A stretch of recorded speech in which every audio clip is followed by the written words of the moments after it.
Bonjour et bienvenue dans le podcast Confidence Closette, le podcast qui t'aide à booster ta confiance en toi de manière saine. Le sujet d'aujourd'hui est « Tu es ton plus grand adversaire ». Je suis Ophélie Mézineau, je suis ravie de t'accueillir sur le podcast Confidence Closette que tu peux retrouver sur Instagram confidence.closette.podcast ainsi qu'en vidéo et sous-titré sur YouTube sur ma chaîne YouTube Ophélie avec un Y Mézineau. Le sujet d'aujourd'hui, comme dit précédemment, est « Tu es ton plus grand adversaire ». Qu'est-ce que j'entends par là ? C'est-à-dire que tu es soit ton plus grand allié, ou soit ton plus grand ennemi. Et oui, souvent, lorsque l'on a un problème, nos pensées vont toujours essayer de trouver une raison externe. Le problème vient des autres, le problème vient d'un événement extérieur, le problème vient de ci, de ça, mais on oublie souvent que l'on peut être notre propre poison. Et c'est vraiment le sujet principal, c'est soit on va être notre propre poison, soit on va être notre meilleur allié, mais en fait, on extériorise vraiment la raison de nos problèmes, vraiment ça vient des autres, mais ça vient pas de nous, alors que souvent on a beaucoup de choses à régler. Dans ce sujet, tu es ton plus grand adversaire, on va parler de cet adversaire intérieur. Cet adversaire intérieur, c'est nous-mêmes, c'est cette voix intérieure qui nous parle toute la journée, je pense, qui dicte nos décisions, nos prises d'action. On va également parler des pensées limitantes qui ont souvent été nourris par les traumas extérieurs, les expériences passées, bonnes ou mauvaises, et qui nous guident encore au quotidien. Et parfois, malheureusement, puisqu'on parle de pensées limitantes, qui nous empêchent de passer à l'action. Le sujet d'aujourd'hui, tu es ton plus grand adversaire, va se dérouler en 3 parties. Premièrement, on va voir cette notion d'adversaire intérieur. Ensuite, on va parler des stratégies pour justement combattre cette voix intérieure, combattre nos pensées limitantes. Et on va terminer par comment pratiquer l'autocompassion envers nous-mêmes et prendre soin de soi.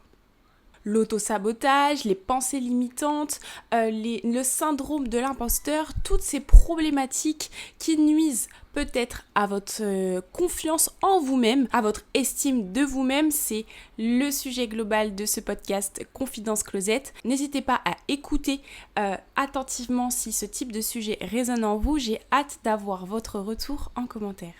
Première partie, comprendre l'adversaire extérieur, qu'est-ce que c'est ? C'est cette voix que vous entendez dans votre tête ou c'est ce que vous vous dites à vous-même au quotidien à voix haute ou pas, ça dépend des personnes. C'est celle qui te motive, c'est celle qui te démotive, c'est celle qui te pousse à passer à l'action et c'est celle qui t'empêche de passer à l'action. C'est celle qui du coup te donne confiance mais aussi peut briser ta confiance. C'est celle aussi qui peut te dire que tu peux réaliser ou pas tes rêves ou que tu ne mérites pas le succès, tu ne mérites pas ce que tu es en train de faire aujourd'hui. On va plus parler du côté négatif parce que les pensées limitantes, évidemment, elles nous freinent dans notre progression. Mais vous voyez cette petite voix dont on parle tout le temps. Moi, je suis quelqu'un, je suis une espèce d'hypersensible qui a une pensée qui va à droite et à gauche et j'ai l'impression que des fois, ce type de pensée limitante ou ce type de pensée invasive viennent brouiller mon esprit, viennent brouiller cette estime de moi-même, ma confiance en soi à certaines périodes de ma vie. Et donc, on va parler aussi évidemment des stratégies pour contrôler un petit peu tout ça. J'ai hâte d'entendre vos retours. Ces pensées limitantes t'empêchent de réaliser ton propre potentiel, elles restreignent tes actions, ton développement personnel et te font croire que certains objectifs ne sont pas à ta portée, que certains objectifs sont impossibles. Comme on l'a dit auparavant, ces pensées limitantes ont été alimentées soit par des échecs, soit par des expériences passées qui se sont mal passées, mais aussi par l'entourage et comment on a été éduqué. Je pense, sauf si je me trompe, que tout le monde passe par là. On a tous eu des épisodes difficiles dans notre vie, on a tous eu des traumatismes, on a tous peut-être des phobies, mais elles arrivent rarement seules.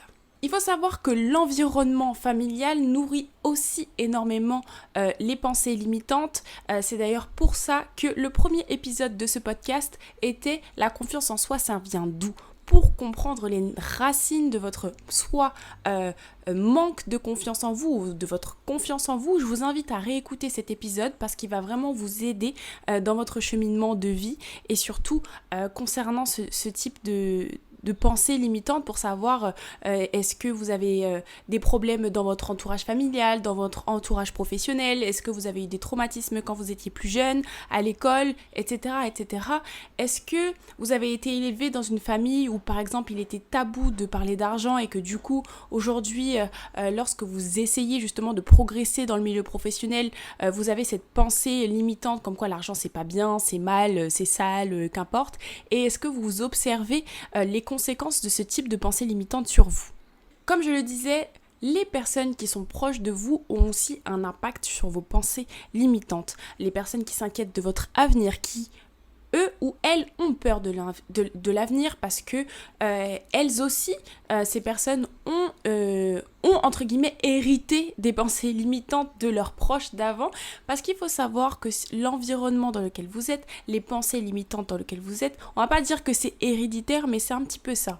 Si vous ne faites pas ce travail justement sur ce type de pensée qui vous empêche d'avancer, en fait vous allez continuer dans le même cycle et le même schéma familial dans lequel vous êtes. Il faut que vous soyez capable de briser justement le cycle, peut-être parfois cette spirale négative dans laquelle vous êtes, qui a peut-être été alimentée par vos proches auparavant. Maintenant, toutes ces pensées négatives, ces pensées limitantes, cette voix intérieure négative, il faut aussi apprendre à les reconnaître pour pouvoir les combattre. C'est une phrase que je répète à chaque épisode, mais tant que vous ne pouvez pas identifier le problème, rien ne sert de nager au milieu de quelque chose de flou, vous n'allez pas pouvoir trouver de solution. Donc la première étape, c'est évidemment d'identifier ces pensées limitantes. Par exemple, je vous en donne quelques-unes qui sont très très communes. La pensée limitante, je ne suis pas assez forte dans tel domaine. Cette pensée limitante va vous empêcher de postuler à un emploi, va vous empêcher de demander une augmentation alors que vous la méritez, ou parfois de lancer de nouveaux projets. La pensée limitante, je n'ai pas de chance, va te faire croire que pour avoir du succès, que ton succès ne repose pas sur ton travail et que du coup ça va vraiment te dissuader de faire des efforts parce que tu penses que le succès c'est juste de la chance. Donc en fait dans la spirale négative, en fait tu vas jamais forcément travailler pour avoir ce que tu veux. Alors qu'en fait c'est toi qui contrôles ton avenir. Il n'y a pas que ça. Mais en grande partie, c'est toi qui contrôles ton avenir. La pensée limitante, je ne mérite pas ce qui est en train de m'arriver, je ne mérite pas d'être heureuse, ça veut dire que tu ne vas pas accepter les compliments et puis les remarques positives et du coup, des fois, tu vas manquer des opportunités. Voici quelques types de phrases et de pensées limitantes qui sont assez communes. N'hésite pas à me dire quelles sont les tiennes si tu le souhaites en commentaire. On a tous déjà eu ce type de pensée limitante, je pense. Il faut apprendre à les éradiquer. Ce n'est pas quelque chose de facile. Personne n'est parfait et il faut l'accepter. Il faut être cool aussi avec ça.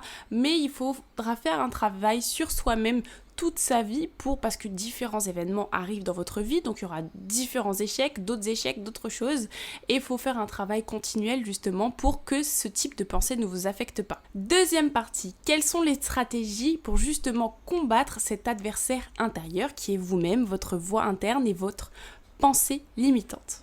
Première étape de cette stratégie, comme on l'a dit auparavant, pour combattre quelque chose, il faut le reconnaître. Alors, il faut reconnaître nos pensées limitantes et les lister, tout simplement. Comment lister les pensées limitantes ?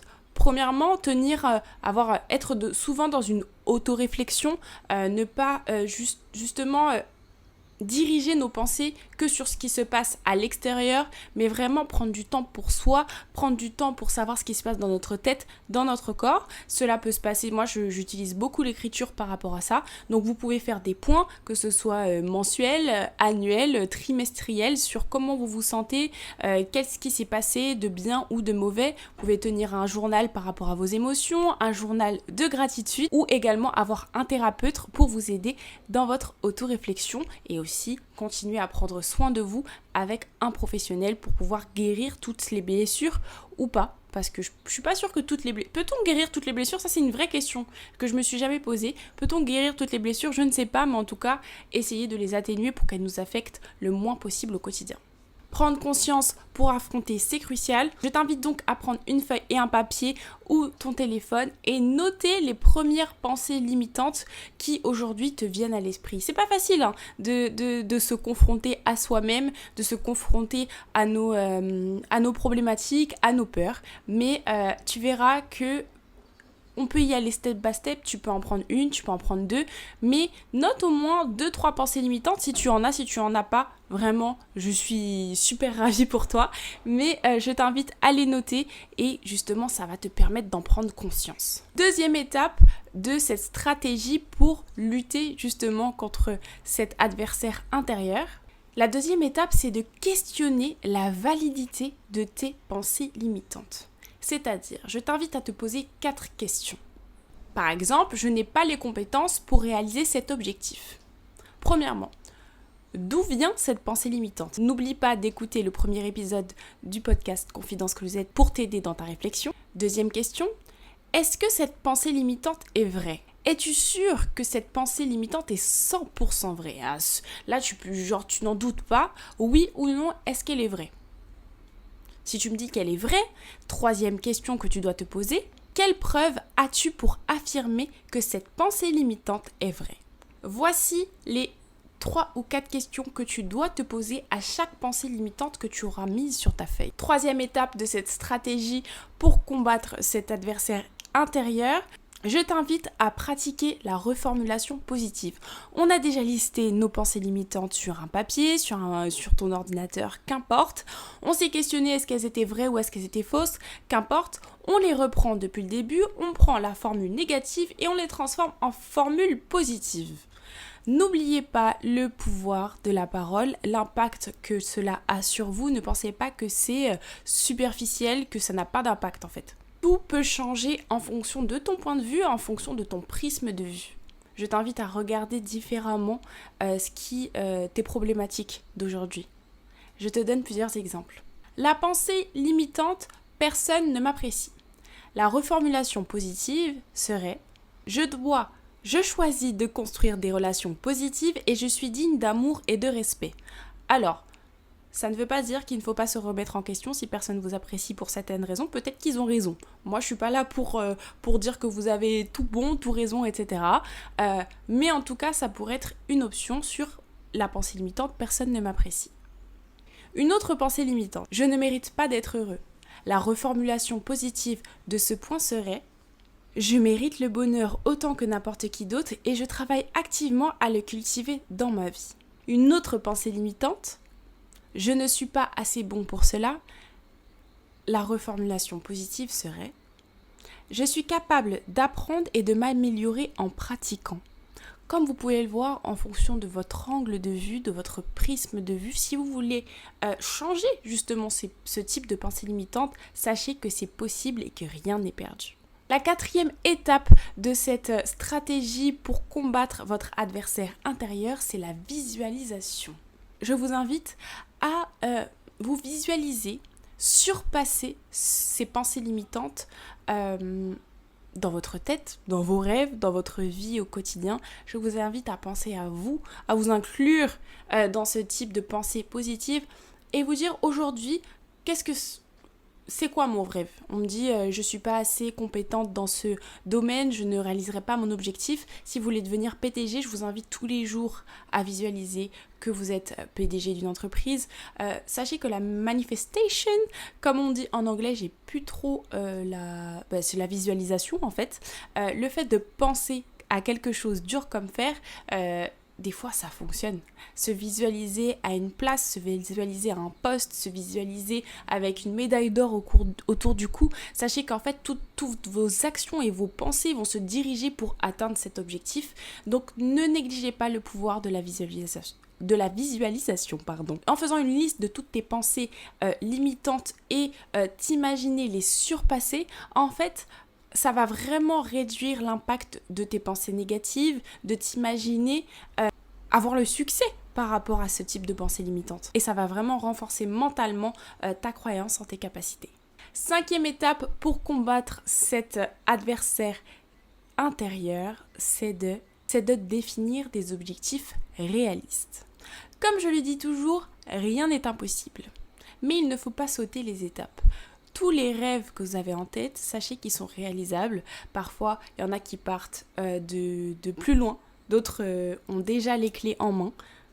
Mais rien n'est impossible si vous décidez de vous battre. Parfois, si vous acceptez de vous battre, je vous jure que se battre tout le temps, c'est pas forcément ce qu'on veut non plus.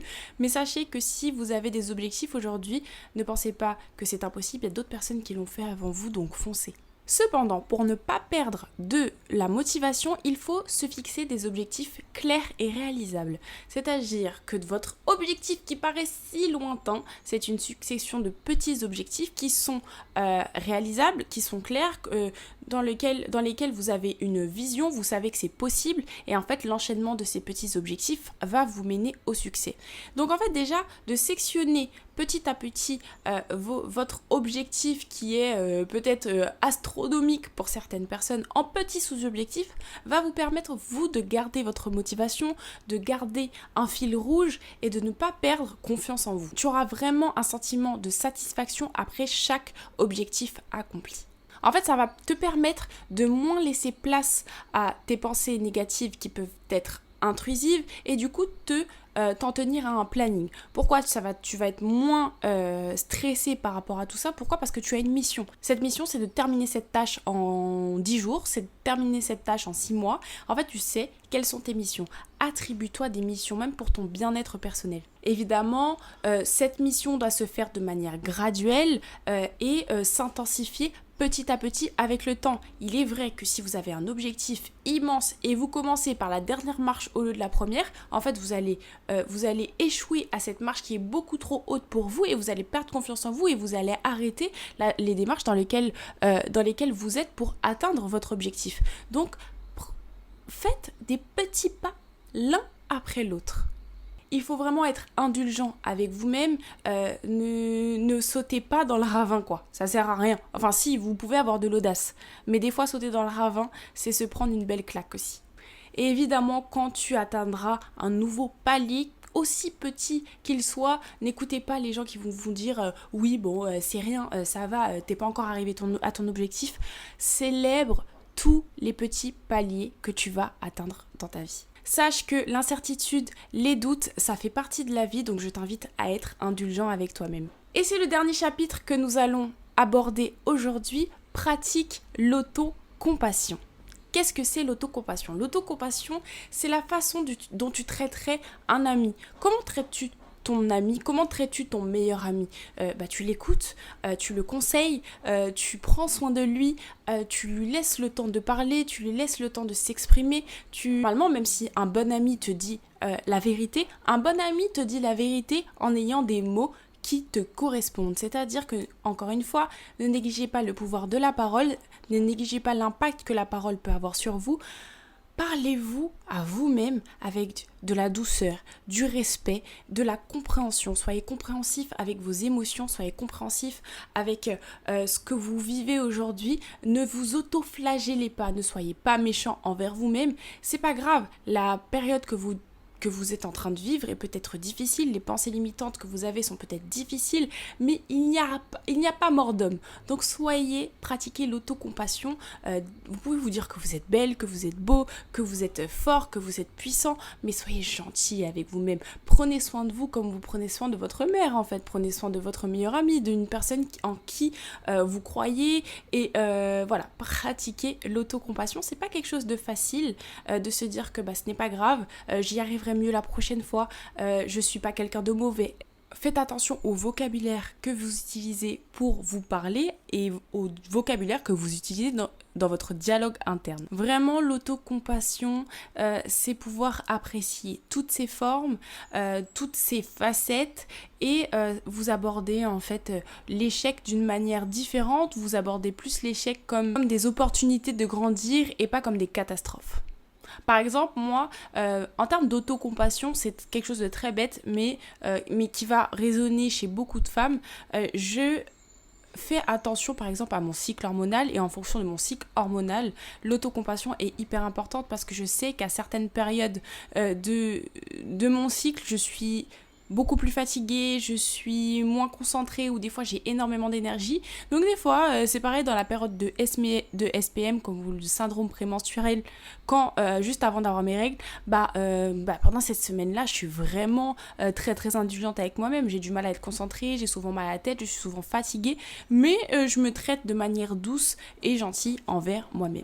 Le sujet d'aujourd'hui était tu es ton plus grand adversaire, donc tu es soit ton plus grand allié ou soit ton plus grand ennemi. Je t'invite justement à te concentrer sur tes pensées limitantes, à les lister, à les reconnaître et à appliquer cette stratégie qui j'espère t'aidera à lutter contre ces pensées qui t'empêchent de passer à l'action, qui te freinent au quotidien. N'oublie pas de te traiter avec bienveillance et douceur, surtout dans tes actes et tes paroles.